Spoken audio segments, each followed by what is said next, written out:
Hello, I'm Hannah, and this is Hannah's Books. Today I want to talk about 4 of the nonfiction books I read during the month of November. The month we here on BookTube refer to as Nonfiction November, hosted by the wonderful Olive at a Book Olive. Every year she comes up with 4 one-word prompts, words that can be interpreted in a wide variety of ways. This year's prompts were capital, fraud, web, and display. Today, I have one book to discuss for each prompt. Let's get started. The first prompt is capital.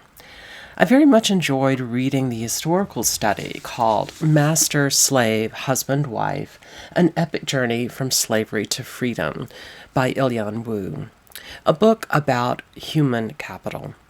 This well-researched study talks about 2 people who ran away from the U.S. state of Georgia, where they were enslaved, and escaped to the north. The first part of Wu's book discusses the astonishing effort Ellen and William Craft used to, quote, steal themselves, a phrase that was pretty common at the time.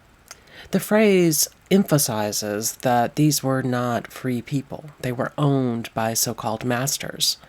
Their escape from slavery meant they were quite literally stealing their master's legal property. Light-skinned Ellen was born enslaved on her biological father's estate, and in the 1840s she was legally owned by her white half-sister. She worked there as a dressmaker, among other duties. Ellen's skills as a seamstress allowed her to construct an escape outfit for herself, a set of clothes appropriate for a wealthy young man, including a black cravat and a top hat. She then augmented her costume with markers of disability: dark glasses, bandages over her jaw, and a sling for her right arm. The story that Ellen and William were presenting was that she, passing as a wealthy young white slave master, was traveling north by train to see a medical specialist.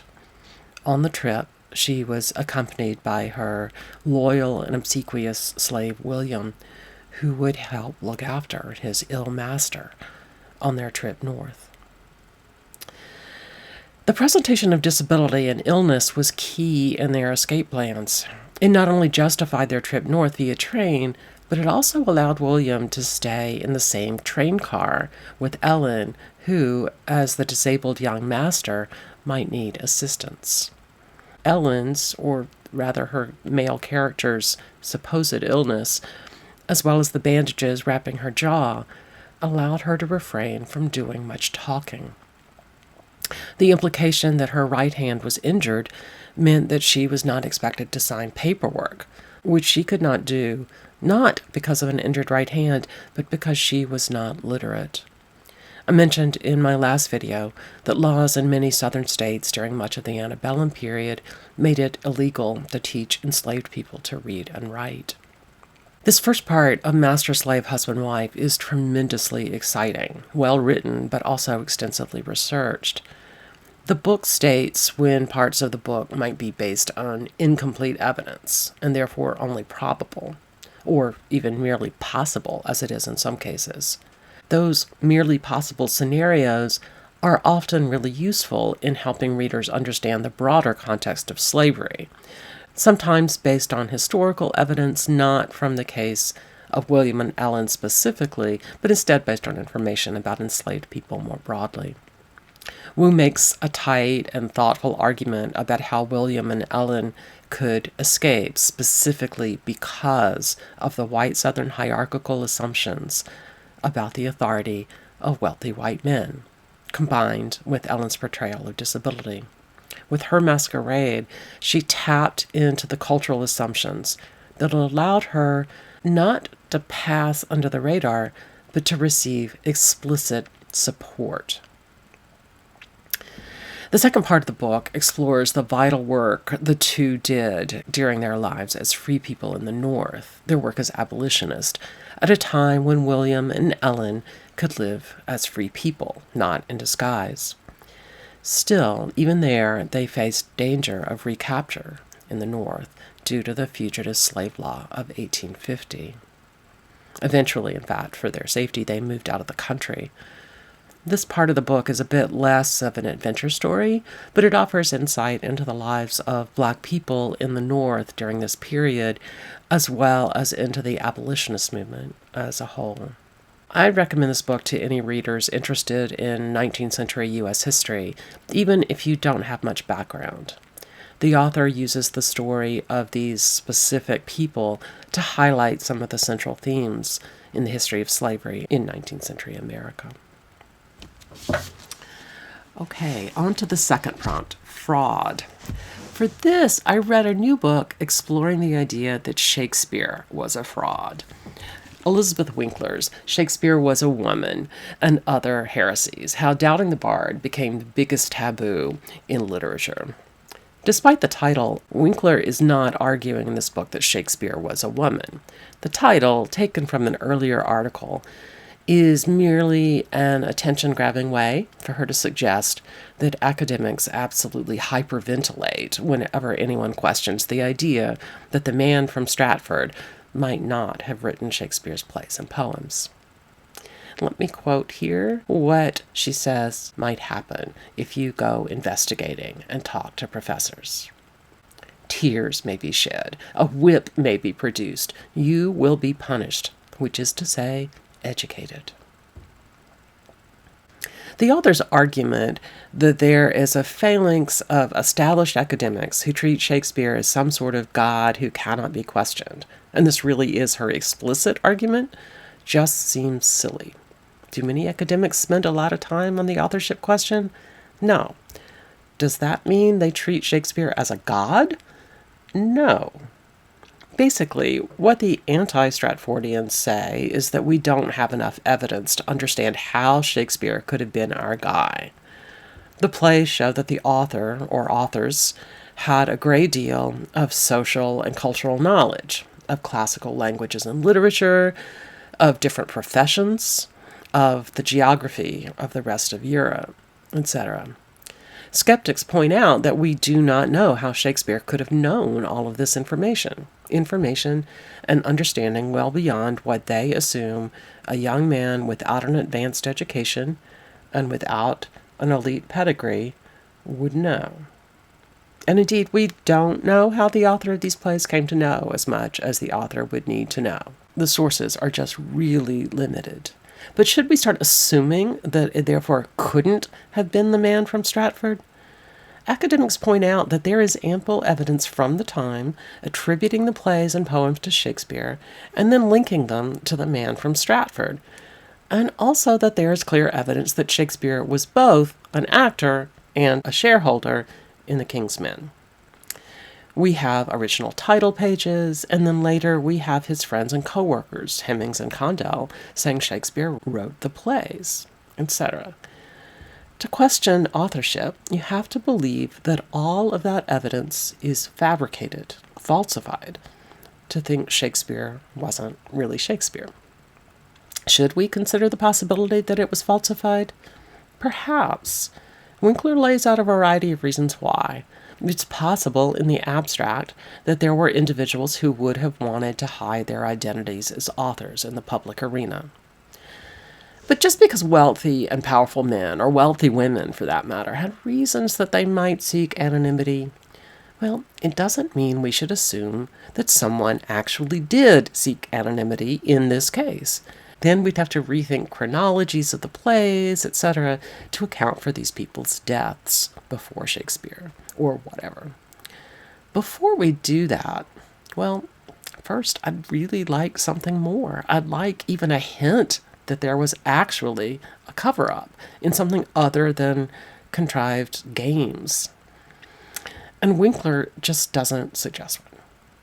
She does do some interesting analysis. I think her interpretation of Green's upstart crow line, usually interpreted as about Shakespeare, is quite clever. But usually I find her claims dramatically weaker and sometimes even nonsensical. Over and over, she states that authors and actors from later generations questioned the identity of the bard.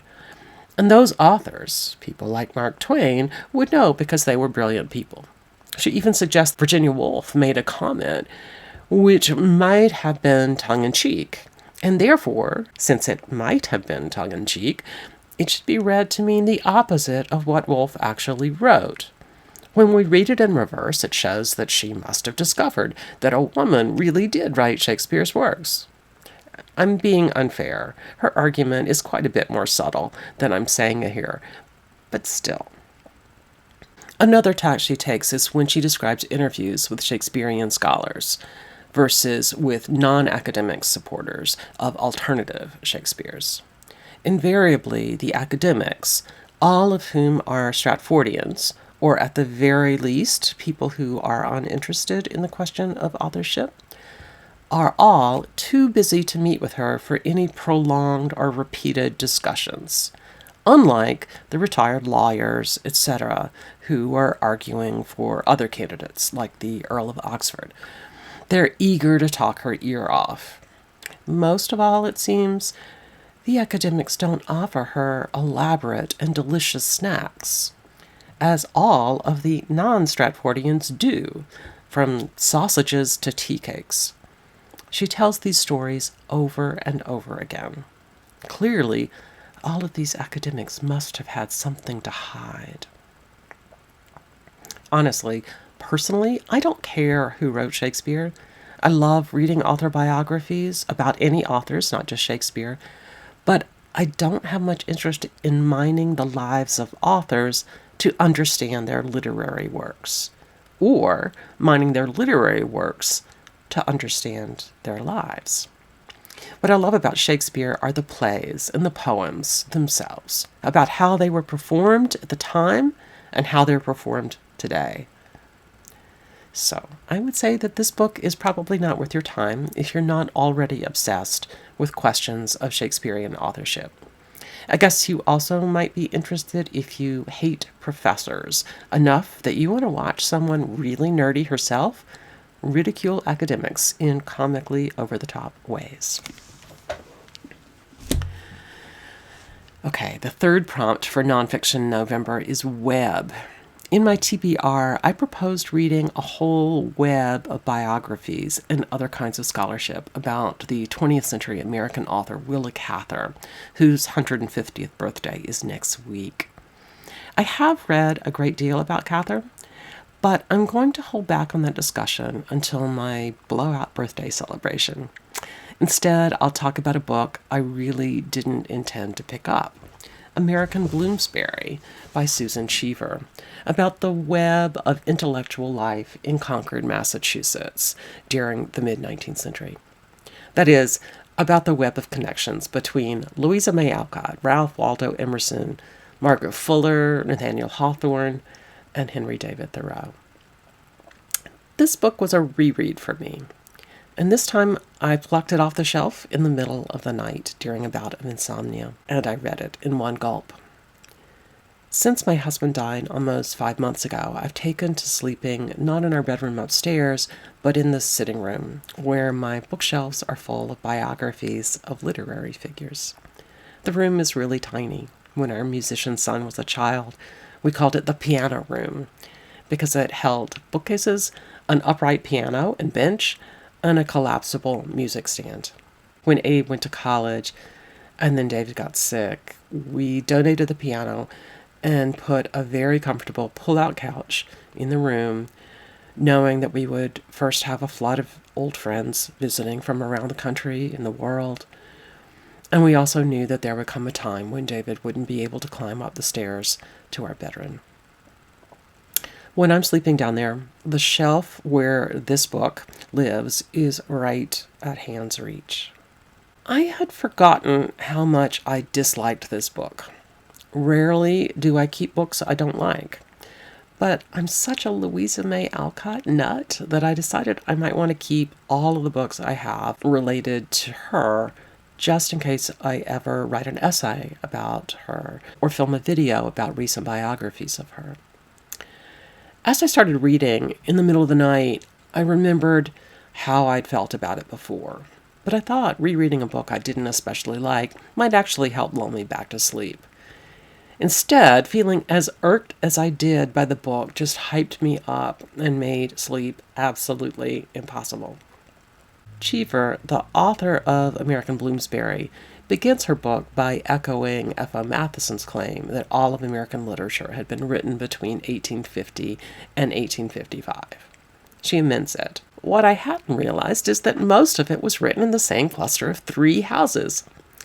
What she's most interested in, though, was not how Concord, Massachusetts was a cluster of literary genius, but how it was a hippie commune full of romantic intrigue and social radicalism. Let me read to you. We may think of them as static daguerreotypes, but in fact, these men and women fell desperately in and out of love with each other, tormented each other in a series of passionate romantic triangles, edited each other's work, talked about ideas all night, and walked arm in arm under Concord's great elms. You can see where the title comes from, loving in triangles, living in squares, or at least one square. The problem for me is that the book is just too breathless, too eager to be sexy and accessible, to the point of insisting on the todayness of these people's thinking, and not based rigorously on research, even when she first suggested is. Let me give you an example. Quote, I was delighted to discover that Laurie, the boy next door in Little Women, was probably based on Henry David Thoreau, on whom Louisa had a crush.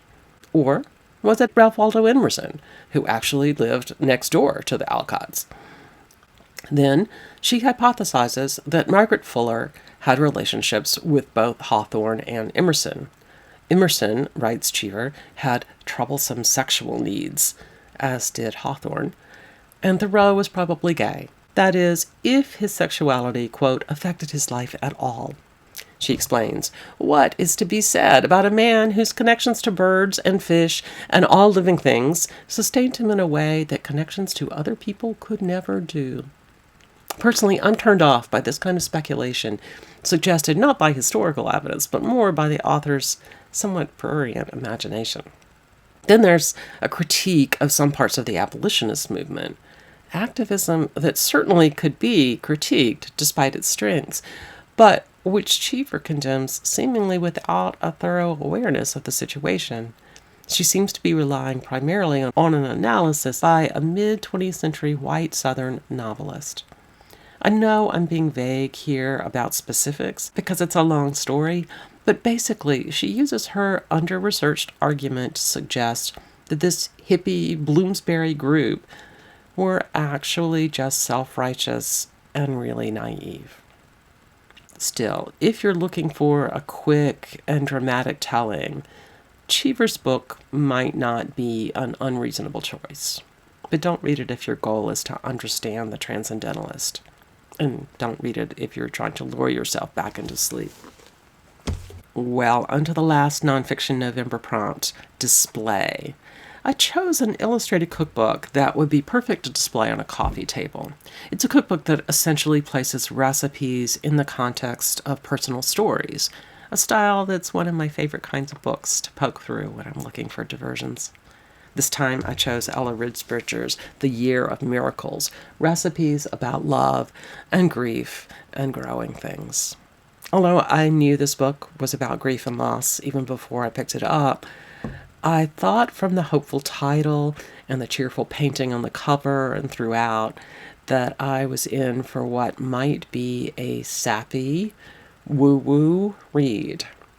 But before I even got to Ridsbridger's text, I was taken aback when I saw that right inside the cover she reproduces, in full, a poem about grief by one of my very favorite contemporary poets, Marie Howe. I shared a different poem of hers on my channel not too long ago, and I'll try to remember to link to it down in the show notes. Anyway, starting the book with Howe's poem reframed my expectations when I started the book. Howe ends her poem with the very simple line, I am living, I remember you. And that is exactly the tone of this book, something deeper than the surface level happy healing. Like me, she lost the person she loved most after a time she calls a long, desperate struggle. And that changed her, or as she says, it made me live differently, and it made me love differently. She writes briefly about cleaning their house out, a stage I am still in, although I'm doing it a bit differently. She gives away or sells most of the stuff. Quote, all our paintings, our bed, anything that had been ours was gone, as had, of course, anything that was his. She goes on, I retain the sofa, about 3,000 books, and the will to live.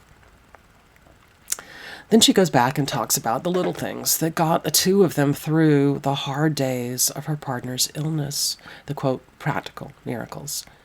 Maybe at first you think about big miracles, being healed, but soon, as she writes, the miracle might just be, quote, a sudden burst of energy, a rally strong enough to get you home, to the chip shop, to the sea. Miracles. A birthday party. A year you didn't know you'd get. As time went on, what it took to qualify as a miracle got even more mundane. You get 3 hours of sleep in a row. You arrive in search of the makings for a quick dinner before the shop closes. The local burger place is wheelchair accessible. All miracles.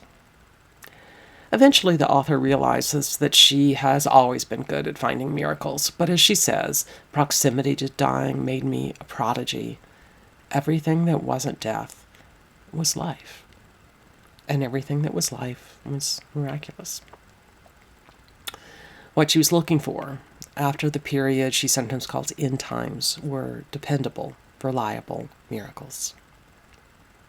Just in case you're rolling your eyes, let me point out that Risbridger is a very young woman, and her experience of losing her partner and her perspective on how to move forward might be a bit different from what some of the rest of us might feel. But when a partner's life ends much too soon, people need some of that stability that she's calling miraculous. Although the book feels really honest about some really sad things, despite the grief, Risbridger's writing is really charming and even funny sometimes. Before the book even starts, the author explains that it is, quote, a memoir, which is to say it's a kind of fiction. And then she states, all in one breath, some events have been compressed, most names have been changed, all oven temperatures are given for a standard electric fan oven. Incidentally, that reference to a fan oven should tip you off that the recipes were written for a Celsius-using crowd.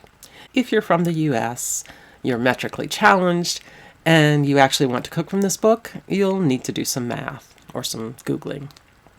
A few little niggles, perhaps, the first of which is personal.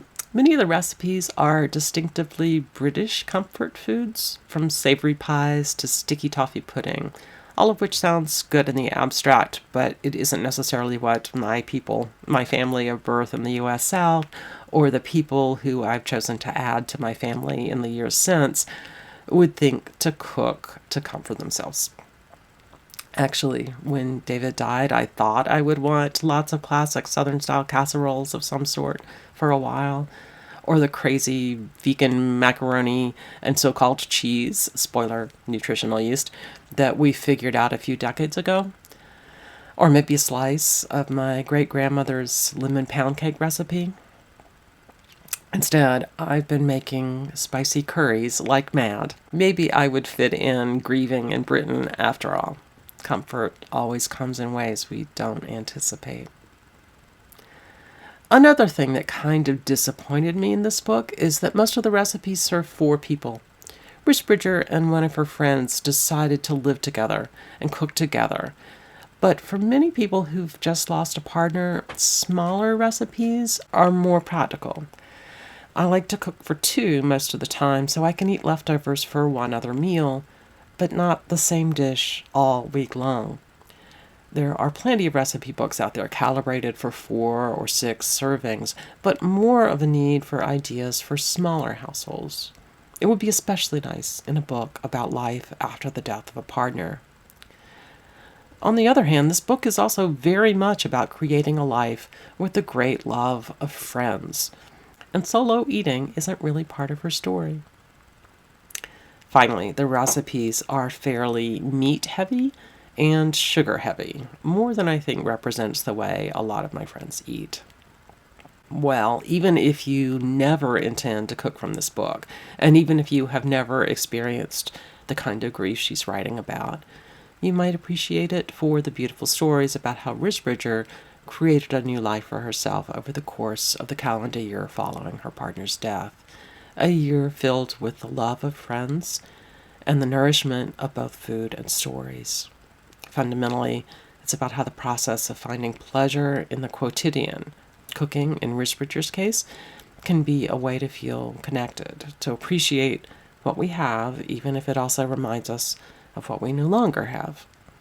How creative processes of any sort, perhaps especially when those hobbies directly feed us or clothe us or whatever, bring us a deep sense of rootedness. Well, that will do it for this video. Thank you, Olive, for spearheading Nonfiction November and for coming up with these interesting prompts. And thanks to all of you for joining me here today. See you soon here on Hannah's Books.